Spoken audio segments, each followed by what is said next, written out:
Historic announcement as trans man is Aqua Foundation for Women's new executive director. In 2004, South Florida's Aqua Foundation for Women was started by a group of women who recognized the need for a nonprofit organization that focused on the needs of LGBT women and was run by LGBT women. Aqua was founded as a 501c3.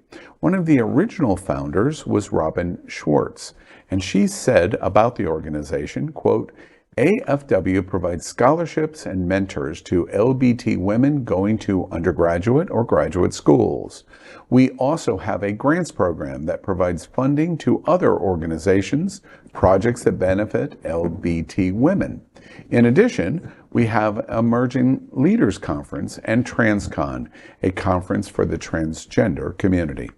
Aqua has many events, some for fundraising, others to build communities, such as the annual Family BBQ, end quote. But like most nonprofit organizations trying to survive the pandemic, the women of our LGBTQ plus community took a hard hit. Aqua survived, and now it looks like they are on the verge of a renaissance.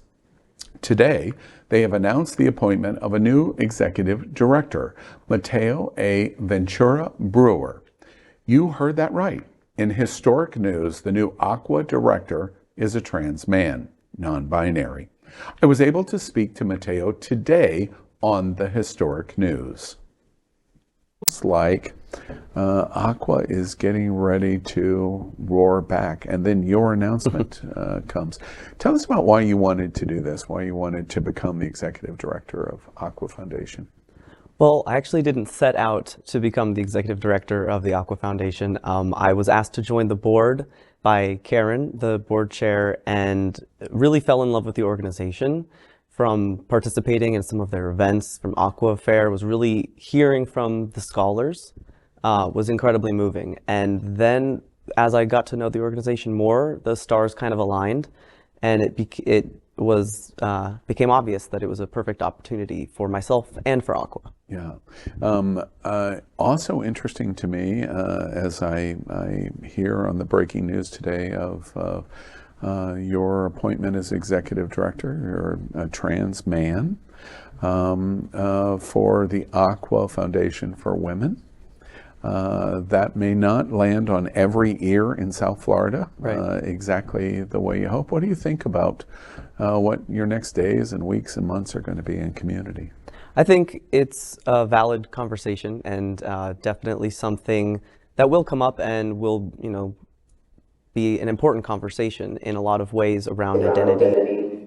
This is part of an extended conversation you'll hear on tonight's Core News Tonight.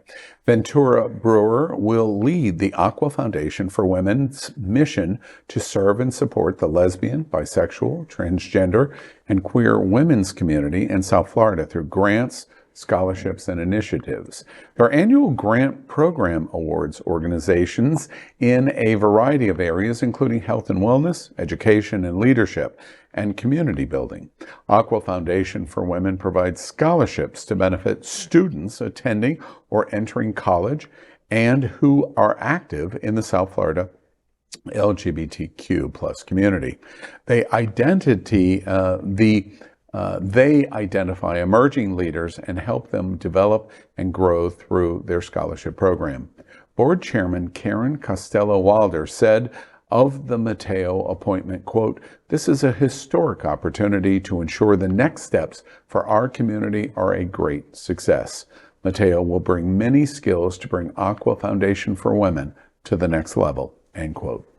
Aqua hosts some of the most important events in our community, including the upcoming two-day TransCon. This educational event explores the needs of our trans community. Aqua Foundation is also known for Aqua Girl, which may return in 2024. More information can be found out about Aqua at aquafoundation.org, and the complete interview with the new executive director of Aqua Foundation will be at the end of tonight's news. Interesting, of course, it's going to garner a lot of attention of this appointment. It's an interesting challenge to me of the new needs in our LGBTQ community. The question is, do we live in our traditional boxes that we've lived in, or do we continue to be able to challenge beyond the parameters? I don't know what the answer to that question is yet, but it's going to be interesting. And there is no question that Aqua Foundation's value in community, if for no other reason, they're the only, I didn't even realize this until today's interview, they're the only 501c3 like this dedicated in the women's community in the entire state of Florida. Now, if you think about trans, if you think about people of color, if you think about LGBTQ broadly, we have dozens and dozens and dozens of organizations that are like that in all three of our major metropolitan communities, South Florida, Orlando, and Tampa, but not for women. And it's an indication, that mere fact indicates that the women in our community need great support to return women to a real important role in our community. And this conversation will, at least at the beginning, start that conversation. It's going to be a big conversation as long as we're having it, right? I think that's the important part, because if we're not having the conversation, then someone else is going to take it. So I think to open up the box and to get things started will help us better understand the needs of the community and how especially Aqua wants to define itself. But Madeleine Albright famously said there's a special place in hell for women who don't support women. So we need Aqua. You know, and one other note before we move on to John's story, I think regardless of what people think about the non-binary, he identifies as non-binary. Beyond that, I certainly welcome another trans voice in our community in leadership. The trans community has a difficult role. Trans is a focal point of the fight, certainly here in Florida. President Trump said last week, basically, if he becomes president of the United States, his intention is to ban all trans health care in America. All, not just children, all. And they're at the forefront of the fight, attack, culture war generation. So having strong trans voices in our community, I think, is exceptionally important. And yeah, I don't really have a lot to comment on this story, but I do have questions about this story. I know a lot of people are going to be very upset that a man will be running it. And this is a question, and I don't know if this is the right question to ask or not, but I'm going to ask it. Would people still be upset in our communities? Would people still be upset if it was a trans woman who was stepping in to lead the organization? And I don't know, but I think it's worth, when we start to have this conversation. And what I'm most excited about is that there's going to be some controversy about this appointment, but that the people who are going to be included in it are going to be trans people and women. They will be talking about this issue as opposed to being talked to, as we have been so often from our government leaders, especially here in Florida. At least the right people are going to be included in what could be a heated conversation, but at least it's being had by the right people. You know, in relation to that, one of the things that I thought was also interesting, meeting him just for the first time today, as he came in for this interview, because this is, as you know, at this moment, it is breaking news. His current role is with the South Florida, a very key role with the South Florida YWCA.